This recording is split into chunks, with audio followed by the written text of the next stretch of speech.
ಅವರು ಬೇರೆ ಬೇರೆ ದೇಶಗಳಲ್ಲಿ ಶಾಂತಿಯ ಮಾತುಕತೆಯನ್ನ ನಡೆಸ್ತಾ ಇರುವಂತಹ ಸಂದರ್ಭದಲ್ಲಿ ಇವತ್ತು ನಮ್ಮ ನೆಲಕ್ಕೆ ನುಗ್ಗಿ ಉಗ್ರರು ನಮ್ಮ ನೆಲದ ಹೆಣ್ಣು ಮಕ್ಕಳ ತಾಳಿಯನ್ನ ಕಿತ್ತುಕೊಳ್ಳುವಂತಹ ಒಂದು ದುಸ್ಸಾಹಸಕ್ಕೆ ಕೈ ಹಾಕಿದ ಮೇಲೆ ನಾವು ಸುಮ್ಮನೆ ಕುಳಿತುಕೊಳ್ಳುವುದಿಲ್ಲ ಅನ್ನುವಂತಹ ಒಂದು ಪಾಠವನ್ನ ಉಗ್ರರನ್ನ ಸಾಕಿ ಪೋಷಿಸ್ತಾ ಇರುವಂತಹ ಪಾಕಿಸ್ತಾನಕ್ಕೆ ಕೊಡುವ ನಿಟ್ಟಿನಲ್ಲಿ ಇಡೀ ಭಾರತೀಯರು ಆಳುವ ಸರ್ಕಾರ, ಅದರಲ್ಲೂ ಎಸ್ಪೆಷಲಿ ನರೇಂದ್ರ ಮೋದಿ ಅವರ ಮೇಲೆ ಒತ್ತಡ ಹಾಕ್ತಾ ಇತ್ತು. ಆದ್ರೆ ಭಾವನೆಗಳ ಮೇಲೆ ಸರ್ಕಾರದ ನೀತಿ ನಿಲುವುಗಳು ಡಿಪೆಂಡ್ ಆಗಿರುವುದಿಲ್ಲ. ಪುಲ್ವಾಮಾ ಪಹಲ್ಗಾಮ್ ದಾಳಿಯ ನಂತರ ಬಹಳಷ್ಟು ದಿನಗಳ ಒಂದು ಯೋಜನೆಯನ್ನ ನಿರ್ಮಾಣ ಮಾಡಲಾಯಿತು.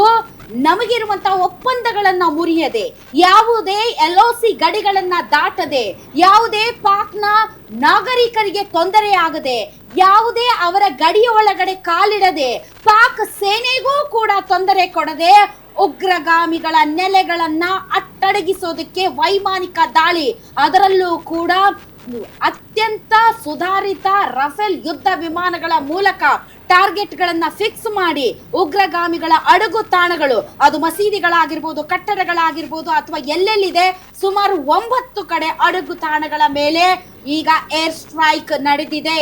ಪಾಕಿಸ್ತಾನದ ಮೇಲೆ ಭಾರತೀಯ ಸೇನೆ ಅಟ್ಯಾಕ್ ಮಾಡಿದೆ. ಎಲ್ಲರೂ ಕೂಡ ನಿದ್ದೆಯಲ್ಲಿದ್ವಿ, ಆದ್ರೆ ಗಡಿಯಲ್ಲಿ ಮಾತ್ರ ಸೇನೆ ಎಚ್ಚರವಾಗಿತ್ತು. 9 ಕಡೆ ಈಗ ಏರ್ ಸ್ಟ್ರೈಕ್, ಯುದ್ಧ ವಿಮಾನ ರಫೇಲ್ ಮೂಲಕ ಏರ್ ಸ್ಟ್ರೈಕ್ ಮಾಡಲಾಗಿದೆ. ಅವರ ಗಡಿ ಒಳಕ್ಕೆ ನಾವು ನುಗ್ಗಿಲ್ಲ, ಅವರ ಸೇನೆಯನ್ನ ನಾವು ಟಚ್ ಮಾಡಿಲ್ಲ, ಅಲ್ಲಿಯ ನಾಗರಿಕರನ್ನು ನಾವು ಟಚ್ ಮಾಡಿಲ್ಲ. ನಮ್ಮ ಏಕೈಕ ಉದ್ದೇಶ, ನರೇಂದ್ರ ಮೋದಿ ಅವರು ಹೇಳಿದ್ರು, ಭಯೋತ್ಪಾದನೆಯನ್ನ ಬುಡದಿಂದ ಕಿತ್ತು ಬಿಸಾಕಕ್ಕೆ ಏನ್ ಮಾಡ್ಬೇಕು ಅದನ್ನ ಮಾಡ್ತೀನಿ ಅಂತ. ಅದೇ ರೀತಿ ಇವತ್ತು ಉಗ್ರರ ಅಡಗು ತಾಣಗಳಿಗೆ ಸರಿಯಾದ ಬೆಂಕಿ ಇಟ್ಟಿದೆ. ತಾವು ನೋಡ್ಬೇಕು ಆ ಒಂದು ದೃಶ್ಯಗಳನ್ನ ಶ್ರುತಿ, ಯಾವ ರೀತಿ. ಯಾಕೆಂದ್ರೆ ಪ್ರತಿ ಸಲ ಇಂತಹ ದಾಳಿಗಳು ನಡೆದಂತಹ ಸಂದರ್ಭದಲ್ಲಿ ಸರ್ಜಿಕಲ್ ಸ್ಟ್ರೈಕ್ ಆಗಿರ್ಬೋದು ಅಥವಾ ಬೇರೆ ಬೇರೆ ಗಡಿಯಲ್ಲಿನ ಹಲವಾರು ದಾಳಿಗಳ ಸಂದರ್ಭದಲ್ಲಿ ನಾವು ಸರಿಯಾದ ಉತ್ತರವನ್ನ ಕೊಟ್ಟಿದ್ದೇವೆ ಪಾಕಿಸ್ತಾನ ಸೇನೆಗೆ ಅಂತ ಅಂದಾಗ ಕೊಡಿ ಸಾಕ್ಷಿ ಅಂತ ಪ್ರತಿಪಕ್ಷಗಳು ಕೇಳ್ತಿದ್ವು. ಪ್ರತಿಪಕ್ಷಗಳು ಕೇಳೋದ್ರಲ್ಲಿ ತಪ್ಪಿಲ್ಲ. ಯಾಕೆ ಅಂತಂದರೆ ಪ್ರತಿಪಕ್ಷವೂ ಕೂಡ ಒಂದು ಜವಾಬ್ದಾರಿ ಸ್ಥಾನದಲ್ಲಿದ್ದು ಆಡಳಿತ ಪಕ್ಷದ ಕಿವಿ ಹಿಂಡುವ ಕೆಲಸವನ್ನ ಮಾಡಬೇಕಾದ್ದರಿಂದ ಅವರು ಕೇಳಿದ್ದು ತಪ್ಪು ಅಂತ ನಾನು ಹೇಳಕ್ ಕೂತಿಲ್ಲ. ಆದ್ರೆ ಪದೇ ಪದೇ ಸಾಕ್ಷಿ ಕೇಳ್ತಾ ಇದ್ದಂತಹ ಪ್ರತಿಪಕ್ಷಕ್ಕೆ ಸೇನೆ ಅಲ್ಲ, ಅಥವಾ ಆಡಳಿತ ಪಕ್ಷದಲ್ಲಿರುವಂತಹ ಬಿಜೆಪಿ ಅಲ್ಲ, ನರೇಂದ್ರ ಮೋದಿ ಅಲ್ಲ, ಅಮಿತ್ ಶಾ ಅಲ್ಲ, ಸ್ವತಃ ಪಾಕಿಸ್ತಾನದ ಪ್ರಜೆಗಳೇ ಕೊಟ್ಟಿದ್ದಾರೆ. ಪಾಕಿಸ್ತಾನದ ಪ್ರಜೆಗಳು ವಿಡಿಯೋ ಮಾಡಿ ಅಯ್ಯೋ ದೇವ್ರೆ ಅಂತ ಅವ್ರ ಭಾಷೆಯಲ್ಲಿ ಚೀರುವಂತಹ ದೃಶ್ಯಗಳು ಈಗ ವೈರಲ್ ಆಗಿವೆ.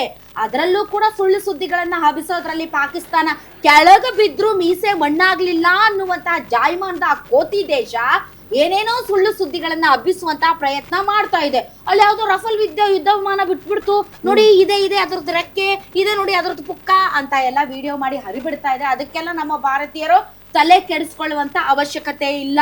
ಇದು ಆರಂಭ. ಇನ್ನು ವರ್ಸ್ಟ್ ಸಿನಾರಿಯೋ ಎದುರಾಗಬಹುದು, ಆದ್ರೆ ಅದಕ್ಕೆಲ್ಲ ನಾವು ಈಗ ರೆಡಿ ಆಗಬೇಕು.